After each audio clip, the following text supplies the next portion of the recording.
The morning sun cast long shadows across loading bay 7 of New Seoul Spaceport.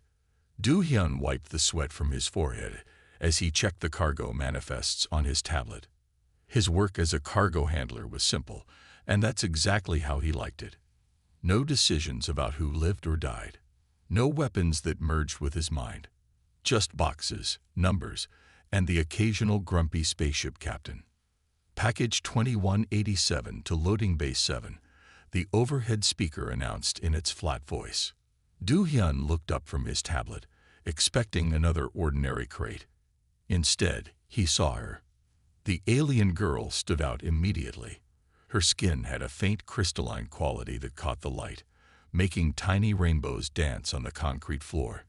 She was small, maybe reaching Do-hyun's shoulder, and carried a simple backpack that seemed too light for someone supposedly traveling to the outer colonies. "I'm package 2187, she said softly, her universal translator making her words clear but keeping a musical quality to her voice. "My name is Hae-yun." Do-hyun checked his tablet again. The manifest listed her as a refugee seeking transport to Colony 9. Simple enough. He'd processed hundreds of refugees before. But something about this one made the old soldier in him stir. The part of himself he tried so hard to bury.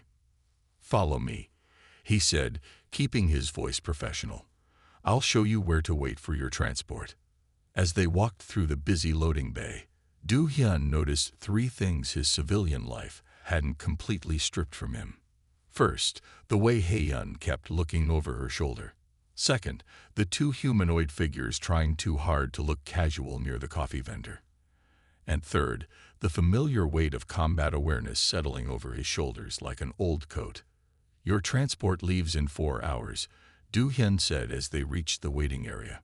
"You can rest here. There's food and water available at the kiosk." Hae-yun sat down, her crystalline fingers clutching her backpack. "Thank you," she said, but her eyes kept darting to the entrance. Do-hyun should have walked away then. His shift was almost over, and he had a quiet evening planned. Some noodles from the old place down the street. Maybe catch up on some videos about cargo loading techniques. Normal things. Peaceful things. Instead, he found himself watching the 2 figures from the coffee vendor enter the waiting area. They weren't even trying to hide their interest in Hae-yun now. Their movements had the practiced efficiency of predators, and the slight bulge in their jackets suggested weapons. 5 years ago, he would have already been moving.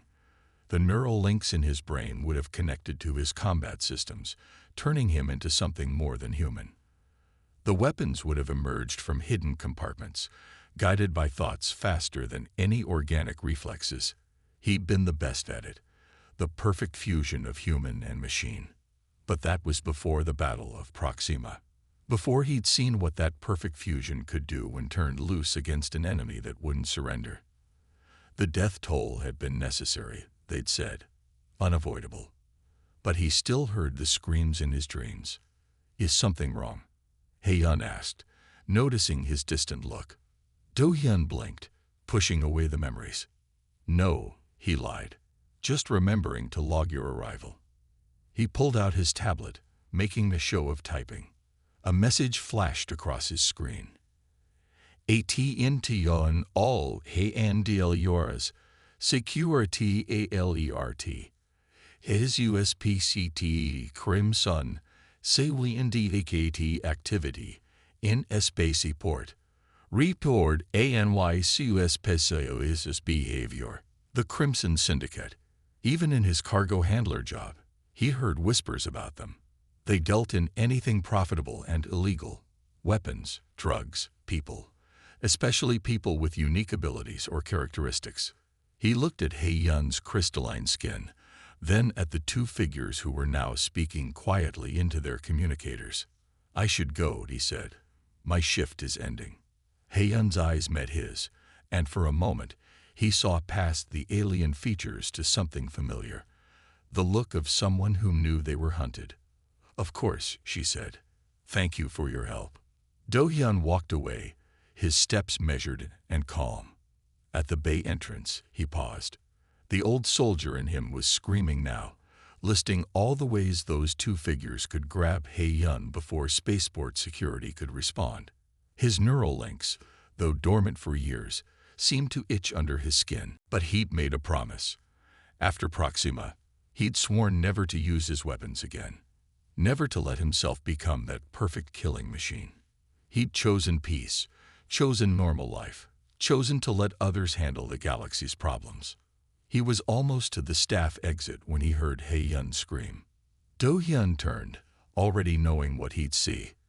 The two figures had moved, cutting off He-Yun's escape routes. One had a neural disruptor out, illegal tech that could incapacitate most species without leaving a mark. Perfect for kidnapping. "Help!" He-Yun cried, her crystalline skin flickering with frightened pulses of light. "Please." Other passengers in the waiting area backed away. A few reached for their communicators, probably calling security, but spaceport guards would take at least 3 minutes to arrive. By then, He-Yun would be gone. Do-Hyun's hand tightened on his tablet. He could walk away, should walk away. He wasn't that person anymore, wasn't the weapon. Then He-Yun's eyes found his across the waiting area, and she mouthed one word that stopped his heart. "Please." The neural disruptor hummed as it powered up. 3 seconds until it fired. 2 seconds. 1. Do-Hyun's tablet hit the floor. His body moved with a speed that surprised even him, muscle memory from thousands of hours of training taking over. He crossed the waiting area in 4 steps, caught the first attacker's wrist, and redirected the neural disruptor's blast into the ceiling. The second attacker was already moving, drawing a more lethal weapon from his jacket. Do-Hyun kicked a chair into his path, buying half a second. That was enough time to disarm the first attacker and send the neural disruptor skittering across the floor. "Run," he shouted to He-Yun. But she stood frozen, her crystalline skin now pulsing with rapid flashes of light that made the attackers squint. The second attacker recovered, raising his weapon. Do-Hyun drove his elbow into the first attacker's solar plexus, then grabbed a food tray from a nearby table and threw it like a disc. It caught the second attacker's hand, sending his shot wide. 5 years of peace had slowed him down. He knew it as he moved to disarm the second attacker. Knew it as a third attacker, one he hadn't spotted, emerged from the crowd with another neural disruptor. The blast caught him in the side. Pain shot through his body as his muscles seized. He fell, fighting to stay conscious as the neural disruption played havoc with his synapses. Through blurring vision, he saw the attackers moving toward He-Yun. His neural links sparked to life, responding to his distress. For the first time in 5 years, he felt the familiar connection trying to establish itself. Somewhere in the spaceport, in a secure storage facility, his weapons stirred in their case, ready to merge with him again. "No," he growled, forcing the connection close. "Not again. Never again." The last thing he saw before losing consciousness was He-Yun being dragged away, her crystalline skin dulling to a lifeless gray. Her scream echoed in his ears, joining the chorus of screams from Proxima that had haunted him for 5 years. He had kept his oath, had refused to become the weapon again. But as darkness took him, Do-Hyun wondered if peace was worth the price of watching another innocent suffer. The next thing he knew, spaceport security was helping him up. His head pounded from the neural disruption, but his enhanced healing was already repairing the damage. A medic tried to check him over, but he waved them away. "The girl," he said. "The crystalline one. Did they?" The security officer shook his head. "Gone. Along with the attackers. We've got alerts out, but..." Do-Hyun knew how this would end. The Crimson Syndicate never let go of their targets. By now, He-Yun would be on a ship heading to whatever fate awaited her. He walked back to his fallen tablet, picked it up. The screen was cracked, but it still worked. His shift was over. He could go home, eat his noodles, watch his videos, keep his oath. But He-Yun's final plea echoed in his mind, mixing with memories of Proxima. He'd sworn off violence after seeing too much death. But maybe there was a difference between dealing death and protecting life. His neural links hummed softly, waiting for his decision. The old soldier stirred, and this time, Do-hyun didn't try to silence him. Do-hyun sat in his small apartment, staring at the ceiling. The events at the spaceport kept playing in his mind. His neural links buzzed with unused energy, like an old engine waiting to start again. He knew he should let it go. Hae-yun was just another refugee who'd fallen prey to the Crimson Syndicate. It happened every day in the spaceport, but something about her crystal skin kept bothering him. He'd seen many alien species in his years of service, but never one quite like her. He pulled out his tablet and started searching through public records. 3 hours later, his eyes were red from reading, but he had answers, and they scared him. The door chime rang. Do-hyun grabbed the old pistol he kept by his bed. A simple weapon, nothing like his neural-linked systems. "Who is it?" "Someone who knows you're looking into things you shouldn't," a familiar voice answered. "Open up, soldier." Do-hyun relaxed slightly. He knew that voice. He opened the door to find Mirai standing there, still wearing her commander's uniform. She hadn't changed much in 5 years. Same sharp eyes, same no-nonsense expression. "You're supposed to be retired," she said, walking in without waiting for an invitation. "I am retired." Do-hyun closed the door. "I'm a cargo handler now." Mirai pulled up his tablet's search history. A cargo handler who's been reading about crystalline beings from the Lumeria system, about their energy manipulation abilities, about recent disappearances in their sector. The girl at the spaceport was a Lumerian, Mirai finished. "And now you know why the Syndicate wanted her." Do-hyun nodded. The Lumerians were living energy amplifiers. Their crystalline bodies could absorb, store, and redirect massive amounts of power. A single Lumerian could power a city or a weapon. "How many have they taken?" he asked. Mirai's face darkened. "Too many. Entire colonies have gone dark. The ones they don't take, they kill. The Syndicate doesn't want anyone knowing what they're doing. And Earth does nothing. Earth can't prove anything. The Syndicate is careful. They use puppet companies, fake documents. That girl you tried to save, officially, she never existed." Do-hyun's neural links hummed louder. "Her name is Hae-yun." "No," Mirai said firmly. "Her real name is Nin. She's the daughter of the Lumerian High Council's leader. She came to Earth looking for help because she'd heard stories about us. About you."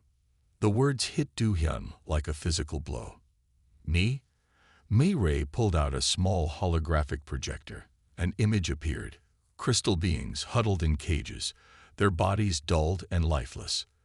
"The Syndicate is using them as batteries. Adults can survive it for a while, but children..." She didn't finish the sentence. "Why are you showing me this?" Do-hyun's voice was rough. "I'm not that person anymore. I swore." "I know what you swore." Mirai's voice softened. "After Proxima, we all understood. The neural weapon systems, the merging of man and machine. It was too much power, too much death." She turned off the hologram. "But that's why she came to you. The Lumerians believe in balance. They saw the footage from Proxima, saw how you fought. You never killed without reason, never used more force than necessary. Even in the middle of that hell, you tried to save lives. I failed." The memories rose up. Burning ships, screaming soldiers, his weapons responding to his every thought with perfect, deadly precision. "Maybe. But you tried. That's why Nin, Hae-yun, came here. She believes you could help her people without destroying them. That you understand the difference between power and violence." Do-hyun walked to his window, looking out at the neon lights of New Seoul. "Where did they take her?" "We tracked their ship to an abandoned mining facility on Titan, Saturn's moon," Mirai added when he didn't respond. "They're using the old power plants to harvest energy from their captives." "How many guards?" "At least 50, plus automated defense systems. Mei Ray stepped closer. Your weapons are still in storage. I've maintained them, kept them ready. Do Hyun turned to face her. You knew this would happen. I hoped it wouldn't, but I knew if it did, we'd need you. The real you, not this cargo handler you're pretending to be. The real me. Do Hyun laughed bitterly. The real me is a weapon. A killer. No. Mei Ray's voice was sharp. The real you is a protector who happens to be very good at using weapons. There's a difference. She pulled out a security card, access to the storage facility where his weapons waited. You made an oath never to use your weapons again. I respect that. But ask yourself, did you swear off weapons because you wanted peace, or because you were afraid of what you could do with them? Do Hyun's neural links sparked at the sight of the card. 5 years of dormancy, and still they remembered. Still they wanted to connect, to make him whole again. They're just children, Mei Ray said quietly. The syndicate is draining them until they shatter. How is letting that happen a form of peace? Do Hyun took the card. His hand shook slightly. I'll need a ship. Already arranged. Small courier vessel. Unmarked. Fast enough to get you to Titan. Armed enough to get you back. She paused. Assuming you come back. I'm not going to die. Do Hyun's voice had changed, becoming harder. The cargo handler was fading, revealing the soldier beneath. No, Mei Ray agreed. But the peaceful life you built here, that might. Do Hyun thought of Ha-Yun. No, Aranin, being dragged away. Thought of children in cages, their crystal bodies growing darker as their energy was drained. Thought of his oath, made in the aftermath of too much death. Peace isn't the same as doing nothing, he said finally. You're right. I wasn't afraid of the weapons. I was afraid of myself. Afraid I'd become nothing but a weapon. He slipped the security card into his pocket. But maybe that's the difference. A weapon just kills. A protector chooses when not to kill, when to show mercy, when to save instead of destroy. Mei Ray smiled slightly. The ship leaves in 2 hours. Docking Bay 23. She walked to the door, then stopped. Do Hyun. Yes. When you find her, tell her I'm sorry we didn't believe her sooner. Tell her Earth is finally ready to help. Do Hyun nodded. After Mei Ray left, he stood in his apartment one last time. The neural links hummed, stronger now, anticipating reunion with his weapons. But this time, the humming didn't bring memories of screams and death. This time, it brought purpose.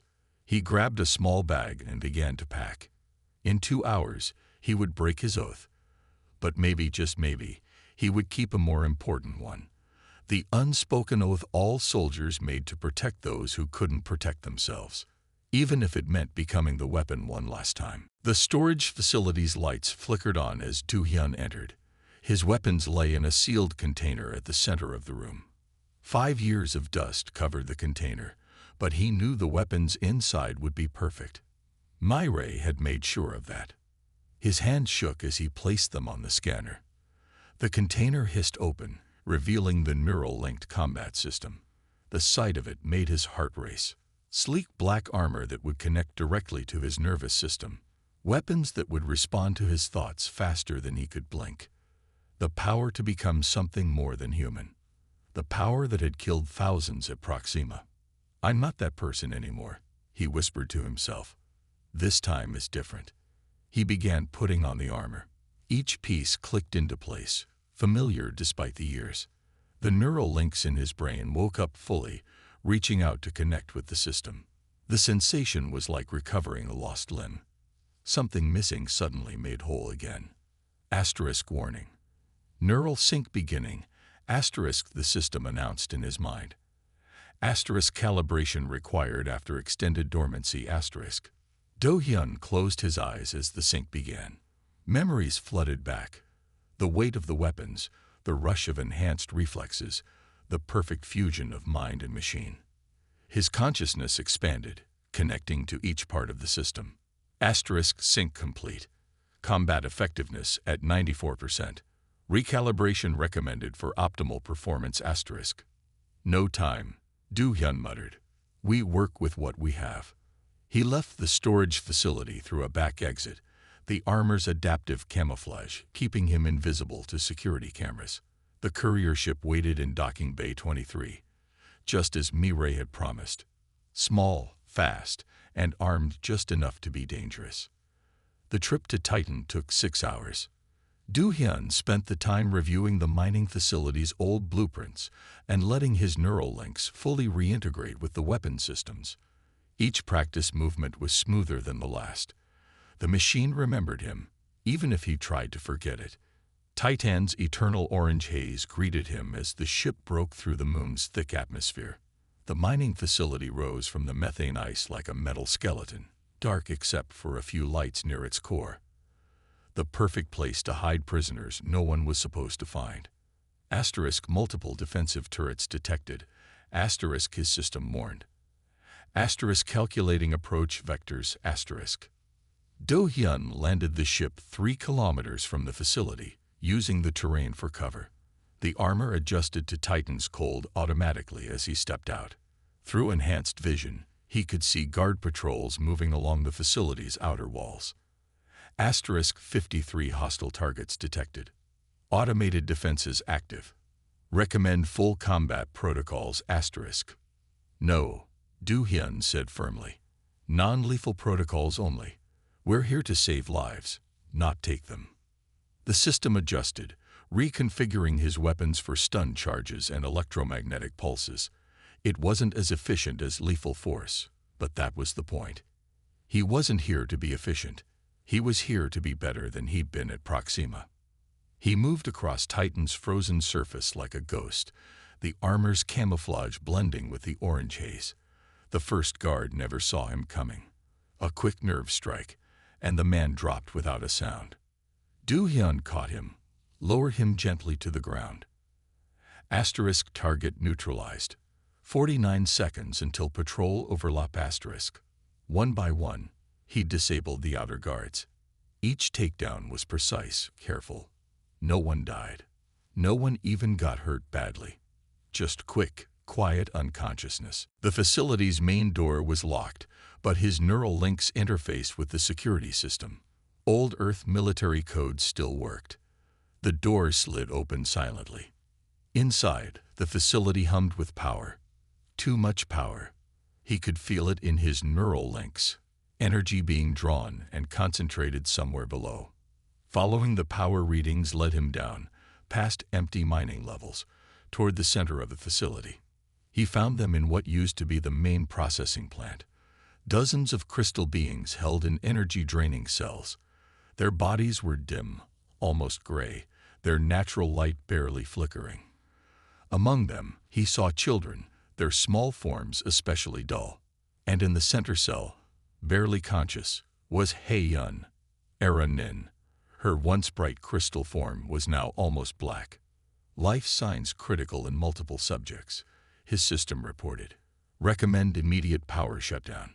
A guard walked past the cells. Do-hyun waited until the man was close, then grabbed him, one hand covering his mouth. The control room, he whispered. Where is it? The guard tried to struggle. Do-hyun tightened his grip slightly. I won't ask again. And I don't want to hurt you, but I will if I have to. Upper level, the guard gasped when Do-hyun loosened his grip. But you'll never reach it. The backup teams. Do-hyun rendered him unconscious before he could finish. But the warning was clear. More guards would be coming. Asterisk alert. Multiple hostile signatures converging. Heavy weapons detected. Asterisk. How many? Asterisk 28 targets. 2 minutes until contact. Asterisk. Do-hyun looked at the cells again. At the children barely clinging to life. At Nin's dimming form. He'd sworn never to use his weapons again because of the death they could cause. But watching this slow death was worse. His neural links hummed, waiting for his decision. The weapons could end this quickly, lethally, could ensure no one ever hurt these people again. Or they could do something harder, something better. Non-lethal protocols remain engaged. He told his system, "Lock all weapons to stun charge only, and give me everything you've got." Asterisk efficiency reduced by 47%. Survival probability decreased asterisk. I don't care about efficiency. Do Hyun's voice was firm. I care about doing this right. Now show me the fastest route to that control room. A path lit up in his enhanced vision as heavy boots sounded on metal stairs. The backup teams were coming. Do Hyun took one last look at Aranin's cell. "I'm sorry I was late," he whispered. "But I'm here now, and I'm going to make this right." Then he turned to face the approaching guards, his weapons humming to life. He'd sworn never to use them again, never to become the perfect killing machine again. But maybe, just maybe, he could become something else instead, something better than perfect. He could become a protector. The first guards rounded the corner, and Do-hyun moved. The battle for the souls of two species, his and Aranin's, was about to begin. John walked into the dark cave. He turned on his flashlight. The beam of light showed the wet, rocky walls of the cave. Water dripped from the ceiling. John moved forward slowly. He was careful not to slip on the damp ground. As he went deeper into the cave, it got colder. John zipped up his jacket. His breath made white clouds in the chilly air. He kept following the narrow passageway. The cave twisted and turned. John wasn't sure which way to go. Suddenly, he heard a strange noise. It sounded like scratching. John froze. He pointed his flashlight towards the sound. Two yellow eyes glowed in the darkness. They belonged to a large rat. John relaxed a little. At least it wasn't a bear or mountain lion. John continued through the cave. The passage split into two tunnels. John chose the left one. It sloped downwards at a steep angle. John had to sit and scoot himself along so he wouldn't fall. The tunnel ended at a small chamber. In the middle was a deep hole. John shined his light into it, but couldn't see the bottom. As he leaned closer to look, John lost his balance. He tumbled forward into the dark pit. Down he fell. The hole seemed to have no end. Would John keep falling forever? His scream echoed off the cavern walls. Splat! John landed in a deep pool of water. The cold liquid filled his nose and mouth. John kicked to the surface, gasping for air. His flashlight was gone. John was now in complete darkness. He paddled through the underground pond, searching for solid ground. After several minutes, John's outstretched hands felt rock. He pulled himself onto the hard surface. Water streamed off his clothes and hair. John shivered uncontrollably in the frigid air. He had to find a way out soon, or he could freeze to death. John crawled forward on his hands and knees. He dragged his fingers along the coarse stone. His eyes strained in vain to see something, anything. Time seemed to stop as he groped blindly in the dark. All he could hear was dripping water and his own chattering teeth. Just as despair threatened to overwhelm John, he spotted a faint light. A glimmer of hope drove him onward. The glow grew brighter as John approached. After a final bend, John found himself looking up at a small hole. Rays of sunlight poured through the opening. John dug his fingers into the wet earth. He dragged himself upwards with a last burst of strength. His body scraped over the sharp lip of rock and tumbled onto fresh grass. The sun shined warm upon John's face as he lay panting for breath. He had escaped the perilous cave at last. John was exhausted and ravenous, but deeply relieved. The simple sight of blue sky had never looked so beautiful. From now on, John had a deepened appreciation for the bright, open world above ground. The end. This final part is 481 words, bringing the total to 2550 words for the complete story. The passage describes the conclusion of John's harrowing journey through the cave in simple language, while still capturing the drama and emotion of his narrow escape. Please let me know if you would like me to modify or expand the story in any way. I'm happy to refine it further.